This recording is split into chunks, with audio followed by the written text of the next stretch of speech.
Imagine celebrating your 30th anniversary and your husband suddenly walks in with a woman and 2 kids, then proudly announces in front of the guests that this is his second family. Shocked guests, crying daughters. But the wife?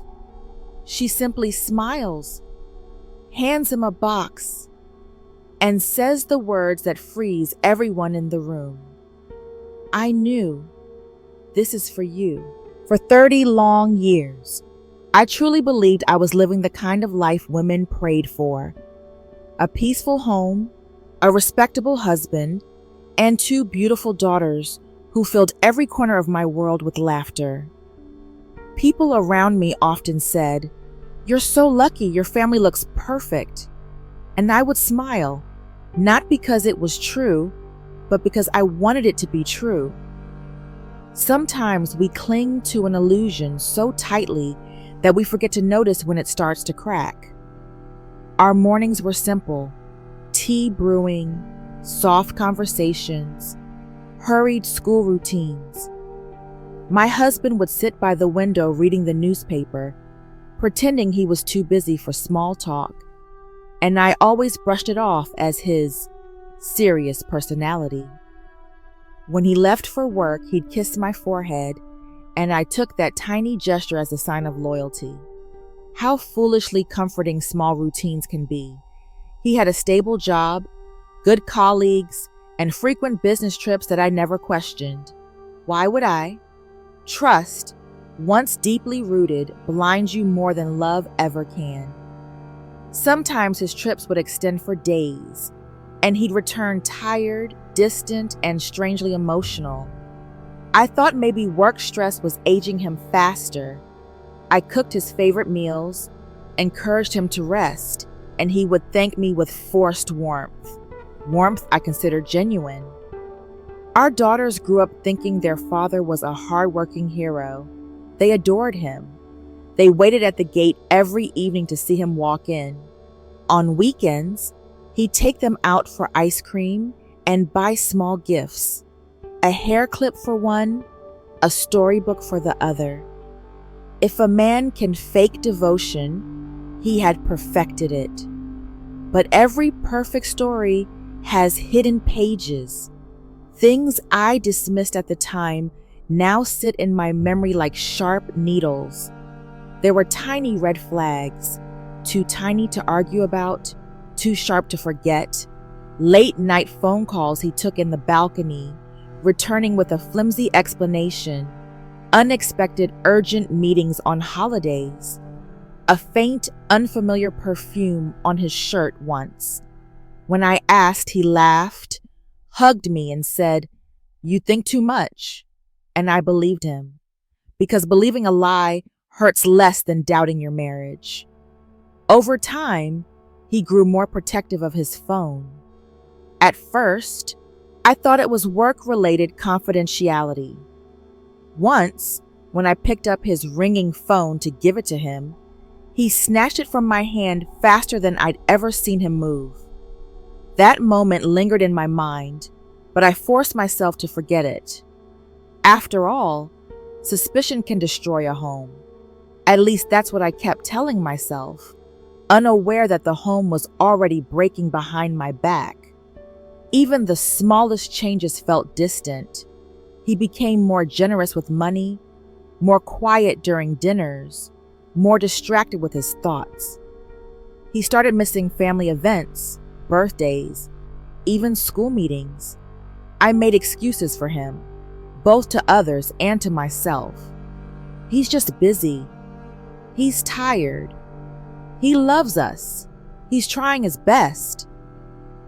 I didn't know then that busy hands hide secrets, and tired hearts hide guilt.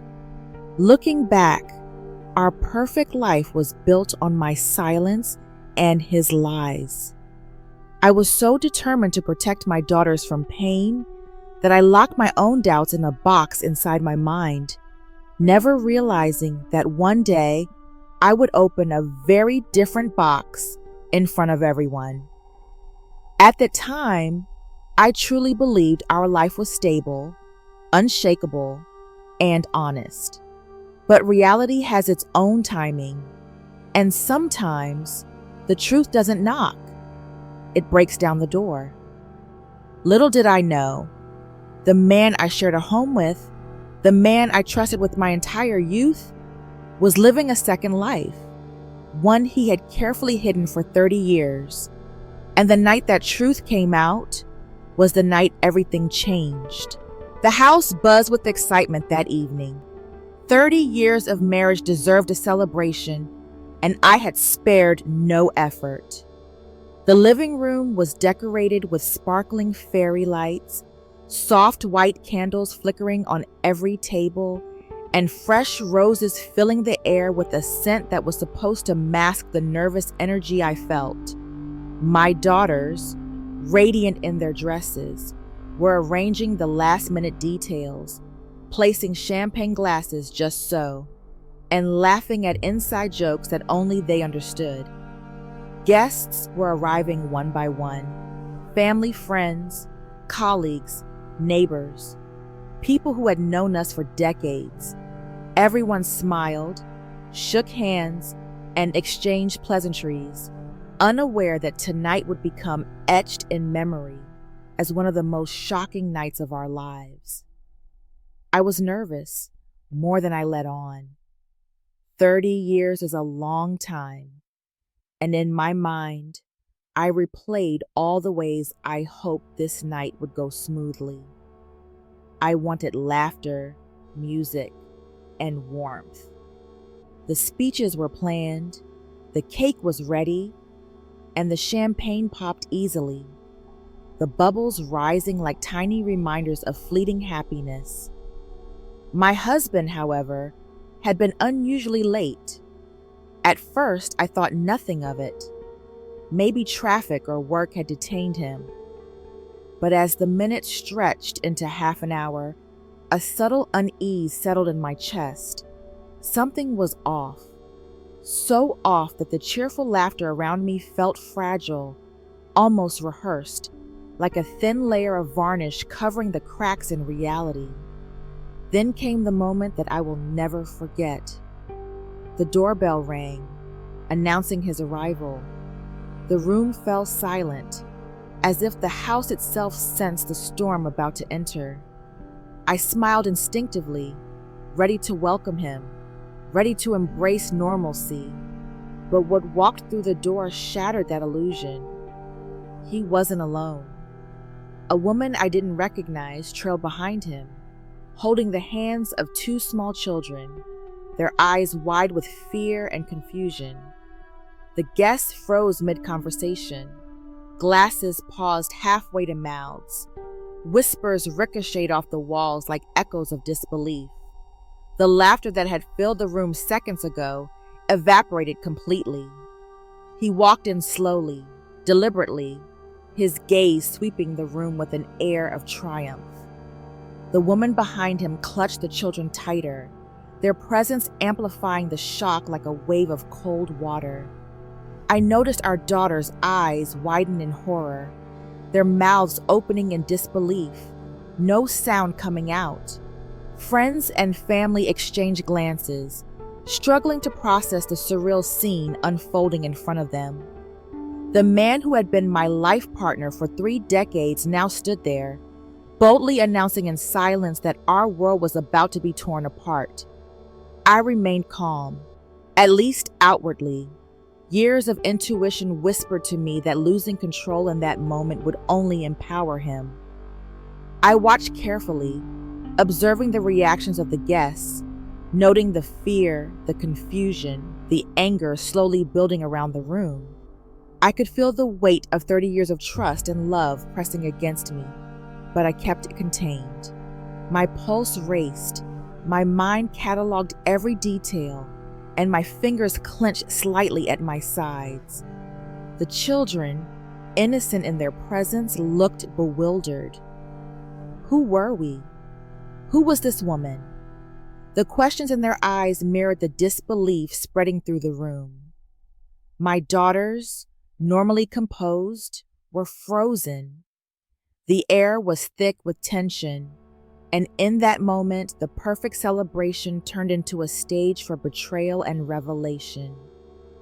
It was then, as all eyes turned to us, that I made a silent vow. I would not break. I would not scream, cry, or falter. I would face this humiliation with the only weapon I had left, my mind and my silence. Because the truth, when revealed at the right moment, has a power far greater than any outburst of emotion. And so the night began, not with laughter or love, but with the revelation that 30 years of marriage had been shared with someone who had lived a secret life, right under my nose. The room froze. For a heartbeat, the world seemed to stop. The clinking of glasses, the soft laughter, even the faint hum of the air conditioner, all vanished into an eerie silence. And then the words hit like a thunderbolt. This is my second family. I hid them for 30 years. Time fractured. Guests blinked. Some whispered. Some gasped, unable to comprehend the weight of what had just been revealed. Eyes darted around the room, searching for some clue, some explanation, but none came. Only stunned disbelief. My daughters, my beautiful, innocent girls, stood rooted to the spot, their faces pale, mouths open, and tears already welling in their eyes. One of them gasped, What do you mean?" Her voice shook, wavering between horror and disbelief. The other clutched her chest, unable to speak, her knees threatening to give way under the force of shock. The woman standing beside him, the other woman, looked small, almost childlike. Her eyes pleaded for understanding, for mercy, but all they reflected was guilt, a heavy, suffocating guilt that weighed down the air. The children behind her clung to her skirts, unsure, innocent, their confusion palpable. They didn't understand words like betrayal, deception, or secrecy. All they knew was that the world around them had suddenly shifted, and nothing felt safe anymore. Guests murmured. Some whispered urgently to one another, their faces a mixture of outrage and disbelief. One man nearly knocked over his chair as he tried to stand. The laughter from a few moments ago seemed almost criminal now, a grotesque echo of normalcy in a room that had been shattered by revelation. My husband stood tall, a mixture of pride and defiance in his expression. He looked around, expecting perhaps admiration or at least understanding, but all he saw were eyes wide with horror, faces twisted in shock, hearts pounding in disbelief. 30 years, he repeated, almost proudly, and no one knew, not even you. The words echoed through the hall, bouncing off walls, furniture, and chandeliers, filling every corner with tension so thick it could be cut with a knife. The daughters' crying became louder, more desperate, their voices a chaotic symphony of grief and rage.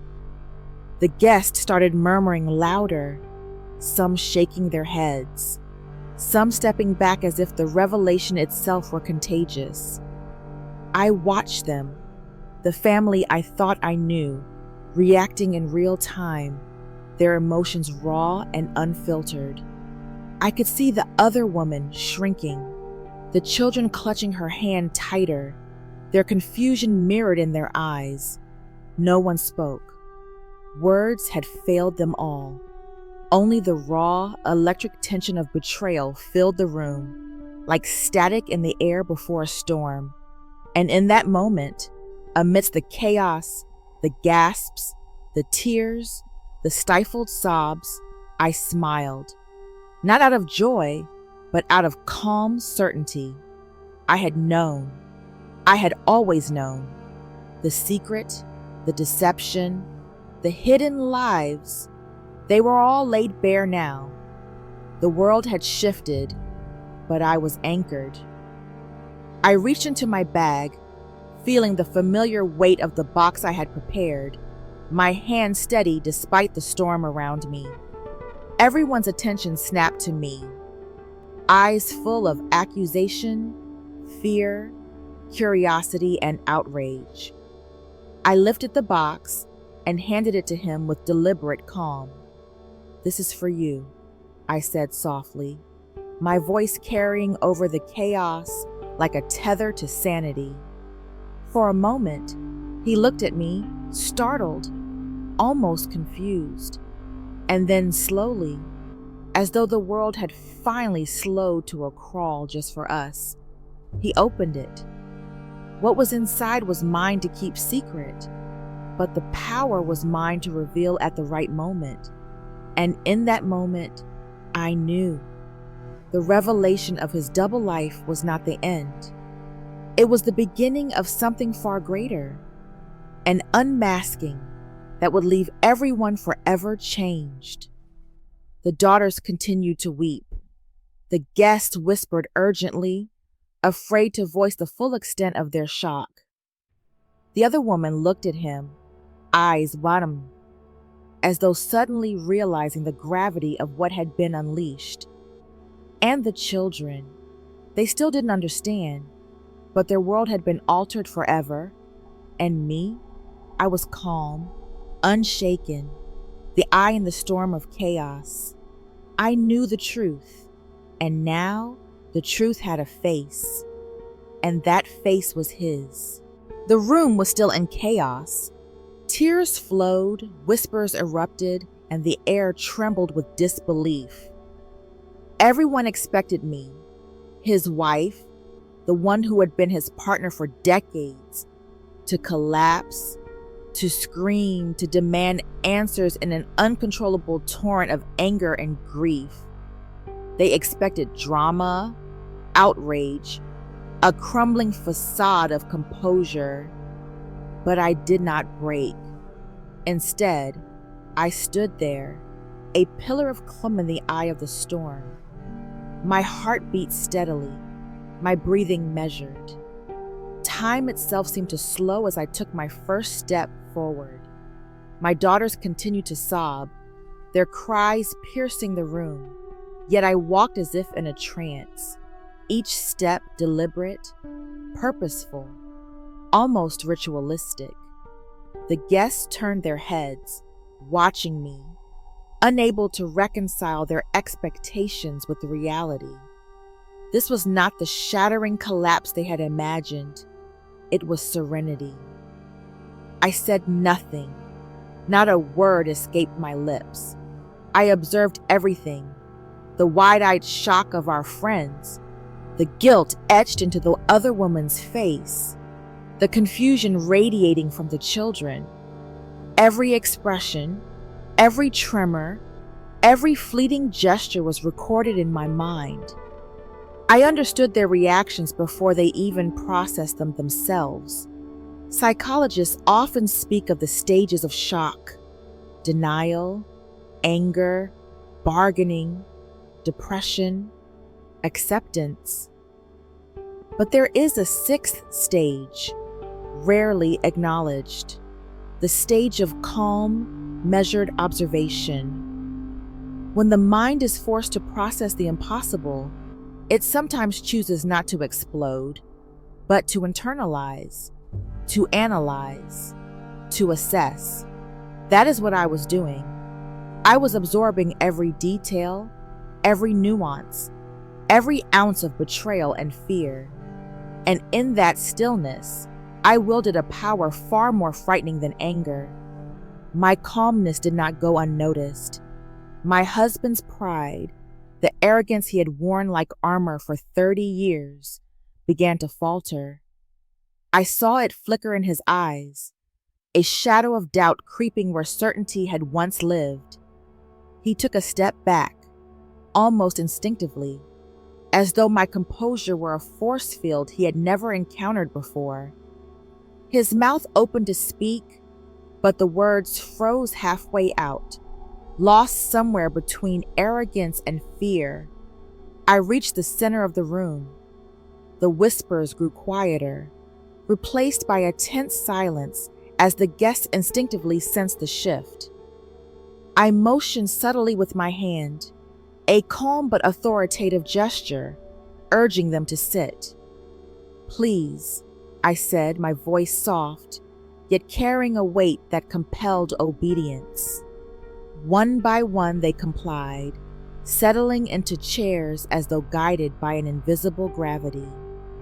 The room was still, but the tension had intensified. The calm had become more terrifying than the chaos ever was.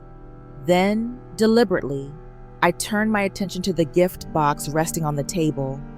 A box I had prepared long ago, its contents known only to me. My fingers grazed a smooth surface, the weight of it familiar, comforting, and dangerous all at once. I picked it up slowly, savoring the suspense that hung thick in the air. The guests leaned forward instinctively, sensing that something monumental was about to unfold. I did not open it immediately.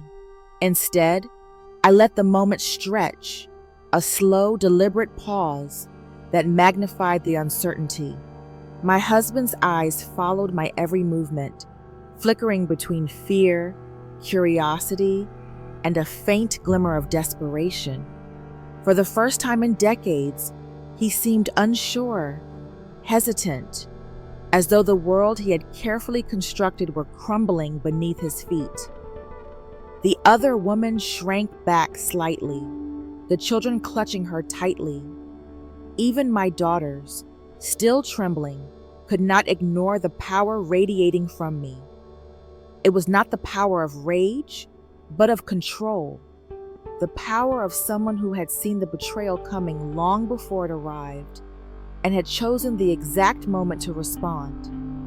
I opened the box slowly, deliberately, my eyes never leaving his. The contents were a silent judgment, a challenge, a mirror reflecting the truth he had hidden for 30 years. The room leaned in, silent, the collective heartbeat of every guest echoing in my ears. I let them absorb the weight of it, the slow, deliberate revelation that nothing would go unacknowledged, nothing would be ignored, and that calm could be far more unsettling than fury. In that moment, it became clear. I was not a victim. I was not broken. I was the storm no one had anticipated. And everyone, husband, guests, daughters, and children alike, understood, even if only subconsciously, that the balance of power had shifted irrevocably. The silence was mine. The room belonged to me. And the box held the beginning of the reckoning. The room held its breath. Every pair of eyes, my husband's, the guests', even the innocent children's, was locked on me. The tension was palpable, like the calm before a storm.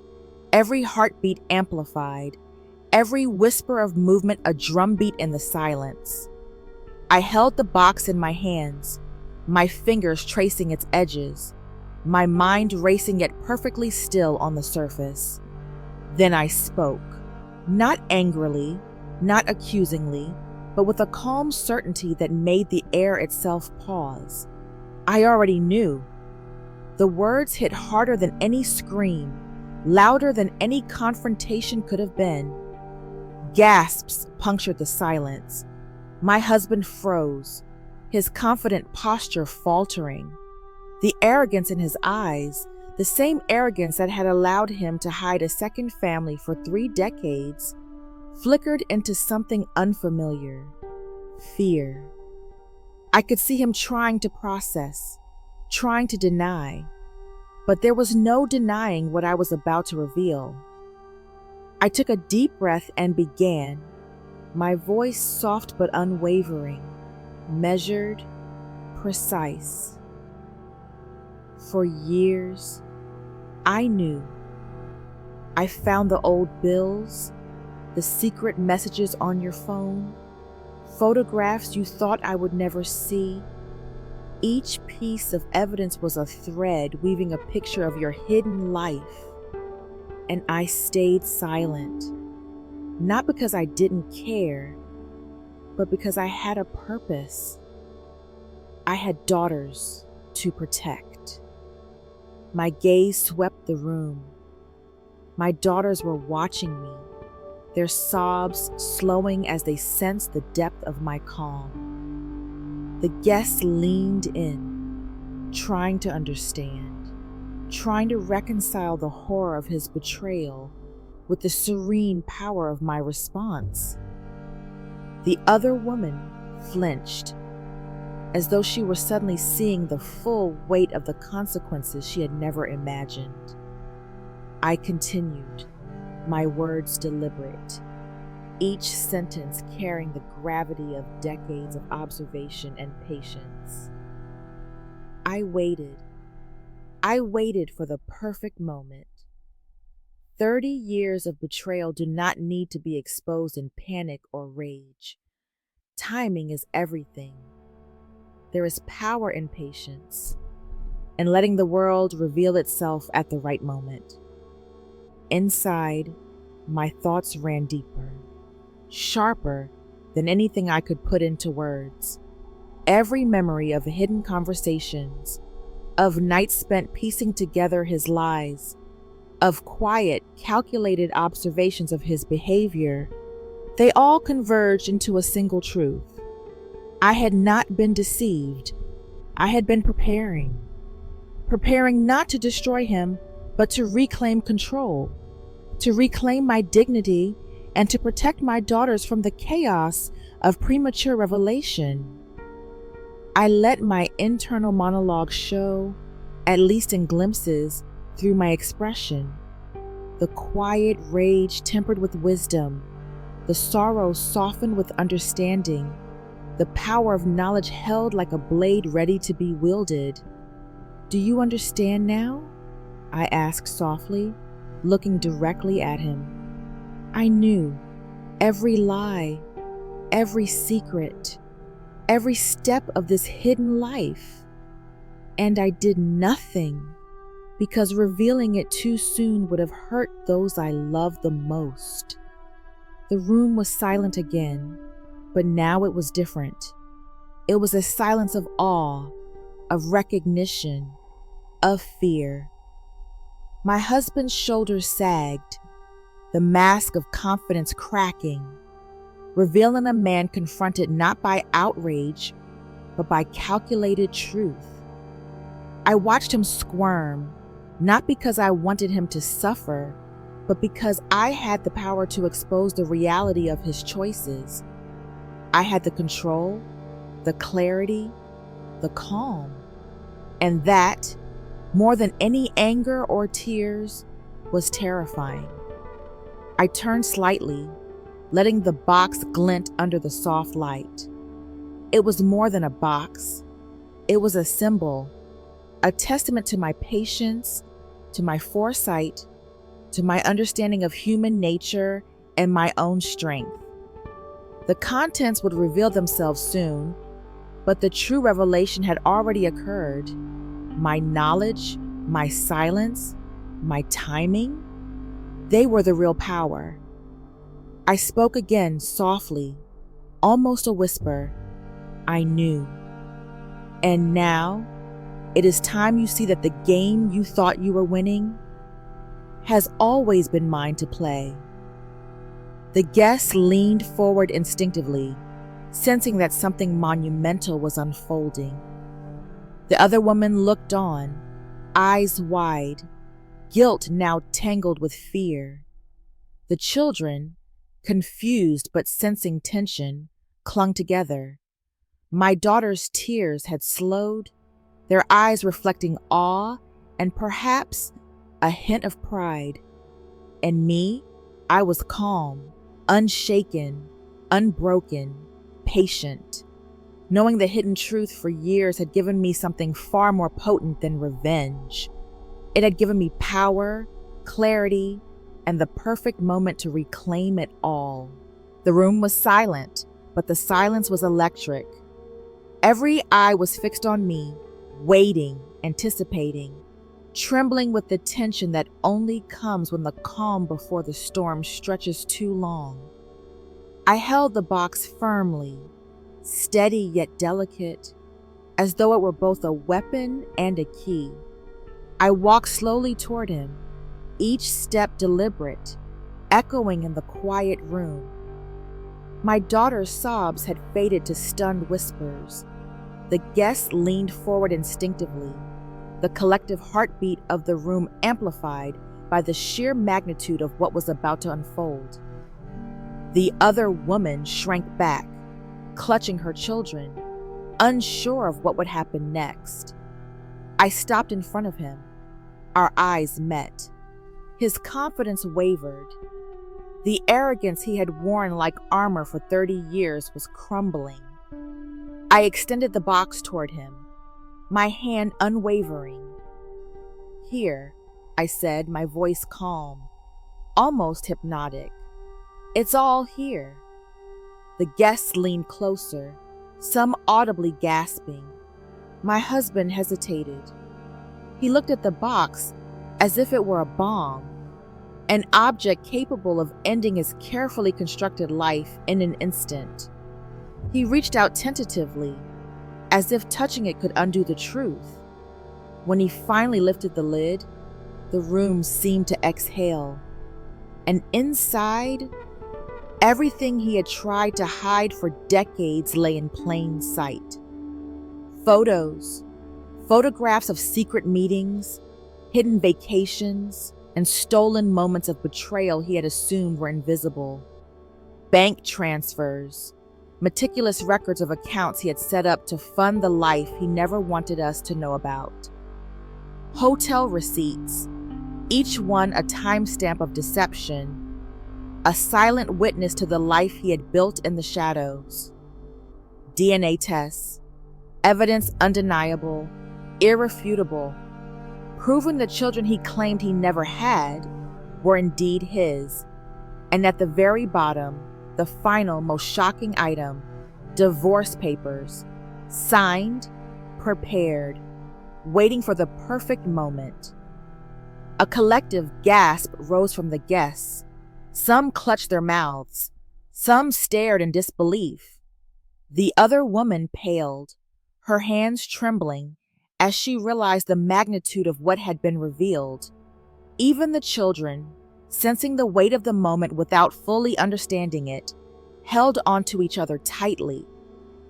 My husband's face shifted from confusion to panic, then to disbelief, and finally to pure fear. His mouth opened, but no words emerged. He looked from the photos to the receipts, to the DNA test, to the papers at the bottom of the box. His life, the life he had hidden so carefully for 30 years, was now laid bare in front of everyone he knew and everyone he trusted. The guests murmured, whispers growing louder, a wave of shock washing over the room. Eyes darted from him to me, trying to gauge what would happen next. But I remained calm, composed, unwavering. The center of the storm I had orchestrated. I watched him tremble, panic clawing at the edges of his dignity, his arrogance, his pride, his carefully constructed lies, all of it shattered in an instant. For 30 years, he had believed he was untouchable. For 30 years, he had assumed I would never know. And for 30 years, he had underestimated my patience, my awareness, and my resolve. Finally, I spoke, my voice calm, but carrying a weight that silenced even the murmurs. All of it, every secret, every lie, every betrayal, And now, the next step. These papers. I gestured toward the divorce documents, letting the significance of them settle into the room like a heavy fog. The guests gasped again, some covering their mouths. My daughter's eyes filled with tears, but this time, the tears were mixed with awe, relief, and a sense of justice. The other woman glanced at the children nervously, realizing that the life she had been swept into was about to unravel entirely. And him, he could only stare, paralyzed by the weight of exposure, the inevitability of consequences, the certainty that his secret life was over. The box had done its work. The calm I had shown before opening it had amplified the shock. The evidence inside had confirmed every suspicion, every hidden truth. And the final piece, the divorce papers, ensured that there would be no escaping accountability. I remained poised, serene, unshaken. The storm had passed, but the reckoning had just begun. The power had shifted, and everyone in that room understood, without a single word more, that the life he had built on lies was now completely and irrevocably over. The room was heavy with tension, but I stood unwavering, the calm at the eye of a storm I had orchestrated for decades. My husband's trembling hands still clutched the box, his eyes wide with a fear he had never known in all the years he had lived a double life. Every lie, every deception, every secret he had nurtured like a fragile treasure had been laid bare, and now the reckoning had begun. I let the silence stretch for a moment, letting the weight of the revelation sink into every corner of the room. Then I spoke, my voice steady, precise, deliberate. "Do you understand now?" I asked, looking directly at him. "Every move you made, every lie you thought you could hide, every life you thought you could live in the shadows, it ends here." He opened his mouth, trying to protest, to deflect, to grasp at some illusion of control. But the words caught in his throat. He was a man stripped of pride, stripped of pretense, stripped of the world he had spent 30 years building for himself. "You see," I continued, my tone calm, almost clinical, "I prepared everything legally, every asset, every account, every property you thought you controlled is accounted for. Every document, every contract, every law, every loophole, I covered it. You will lose your assets, your reputation, your respect. Every advantage you thought you had is gone. And the truth, it's all in the open now. Everyone knows." The guests shifted in their seats, leaning forward, captivated. Some whispered in disbelief, some gasped audibly. The tension was suffocating, almost tangible, like a storm pressing down on everyone in the room. My daughters, still trembling from the shock of the revelation, looked at me with awe. Slowly, they stepped closer, instinctively gathering around me, their hands brushing mine, their bodies seeking the strength only a mother's calm could provide. I turned slightly, my gaze landing on the other woman, who now shrank back, uncertainty and fear etched into her every gesture. Her children clung to her, their innocence a stark contrast to the magnitude of deception she had been part of. "You get the man," I said, my voice unwavering, cutting through the tension like a blade. I get my peace. The words hit the room like a thunderclap. There was no malice, no hatred, just clarity, justice, and the power of someone who had endured decades of betrayal, but refused to be broken by it. The second woman's lips trembled, her pride deflating under the weight of the truth. She had believed she was stepping into a carefully hidden life, but now she realized she had been a part of a facade, a fleeting shadow in someone else's carefully measured game. I glanced at my daughters again.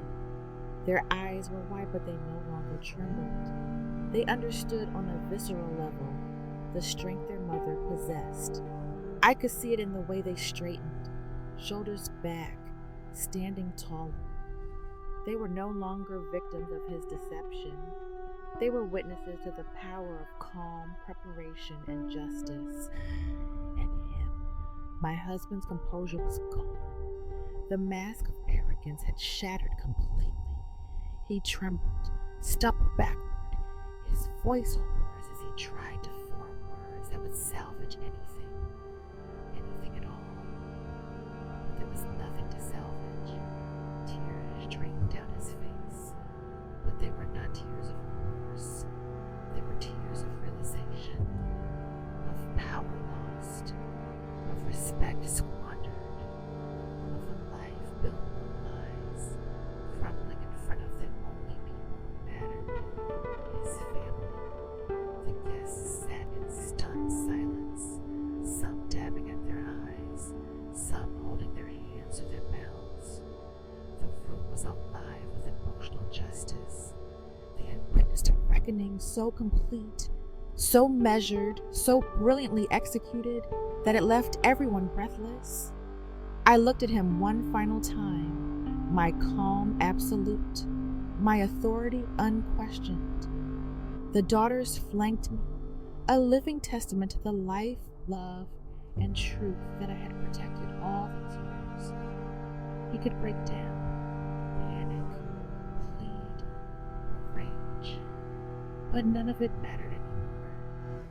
The power had shifted irrevocably. I closed my eyes for a brief moment, letting the enormity of what had been achieved settle within me. I had fought with patience, with foresight, with unwavering resolve. I had turned betrayal into strength, deception into clarity, and silence into justice. When I opened my eyes, the room understood. The final blow had been delivered. The husband was broken, the second family exposed, and my peace reclaimed. Emotional justice had been served, and for the first time in decades, the truth, my truth, was absolute, undeniable, and victorious. The room had finally quieted. The storm of revelation, the chaos, the heartbreak, the confrontations, all of it had passed. My daughters clung to me for a moment longer, their trembling hands slowly finding reassurance in my calm embrace. The tension in the air lifted, replaced by a strange, liberating stillness. And in that stillness, I felt something I hadn't felt in decades: freedom. For years, my life had been defined by his lies, his secrets, and the carefully constructed illusions he hid behind. But that life no longer had power over me. The betrayal had been monumental, a seismic shock meant to shake me to my core. But I had chosen how I would respond. I had chosen patience over panic, wisdom over wrath, clarity over chaos. And now, as the dust settled, I could see clearly. This was not the end of my life. It was the beginning of something far greater.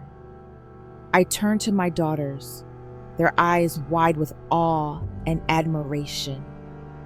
"This is our chance," I said softly. my voice carrying a warmth and resolve that steadied their hearts as much as it steadied my own. Our chance to rebuild, to reclaim, to define ourselves, not by the betrayals we endured, but by the strength we found in surviving them. They nodded, hesitant at first, then with growing confidence.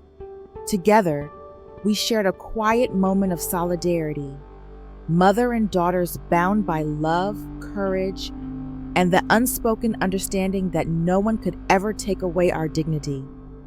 In their eyes, I saw hope. In mine, I felt it bloom anew. I began to speak, this time not to the guests, not to him, but to the invisible audience watching from every corner of my life. The viewers, the people who might one day face betrayal, heartache, or deception. Life will sometimes hand you storms, I said, storms that seem impossible to survive. But remember this, betrayal does not define you. Pain does not define you. The way you rise, the way you reclaim yourself, that is what defines you. I felt my heart swell with a newfound clarity. Healing is not linear. It is not fast. It is messy. It is painful. It is gradual. And yet, in every step forward, in every moment of choice, you find power. The power to forgive, not for them, but for yourself. The power to move forward, not as a victim, but as a survivor. The power to live your life fully without letting the shadows of someone else's deception dictate your future. I looked around the room one last time.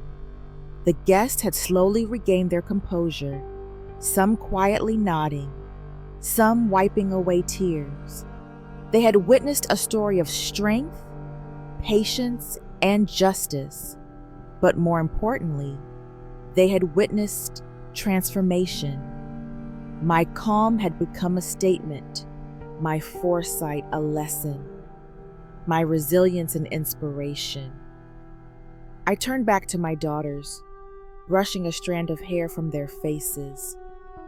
We are not defined by what was taken from us. We are defined by what we create from the pieces left behind. And we will create a life full of love, respect, dignity, and joy. In that moment, I understood the true power of patience, the courage and composure, and the quiet strength in choosing yourself. I was reborn, not as the betrayed, not as the hurt, not as the silent observer, but as a woman fully in command of her destiny, a mother guiding her daughters into a future defined by their own choices, and a person reclaiming her life with dignity and tact. To anyone watching the story unfold, know this: strength is not loud. Strength is measured. It is quiet, resilient, and unwavering. Patience is not weakness. It is preparation. And dignity is not granted.